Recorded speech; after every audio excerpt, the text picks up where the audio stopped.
Abbiamo fatto una guerra per i trasporti.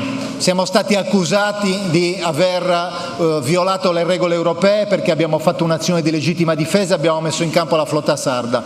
L'abbiamo fatto, lo rifarei altre 10, 100, 1000 volte. Abbiamo trasportato 500.000 passeggeri che hanno mangiato prodotti agroalimentari sardi, che si sono trovati con personale sardo. Abbiamo dato una risposta all'attacco degli armatori, quegli armatori a cui la novella Costa Concordia fa l'inchino, armatori che sono stati sanzionati dall'antitrust per l'esistenza del cartello. Abbiamo rivoluzionato la continuità territoriale aerea, la tariffa unica per tutti è una realtà, anche i non residenti possono arrivare da Roma e da Milano con 45-55 euro. E sono in soli due mesi sono 25.000 i passeggeri in più per oltre 500 voli.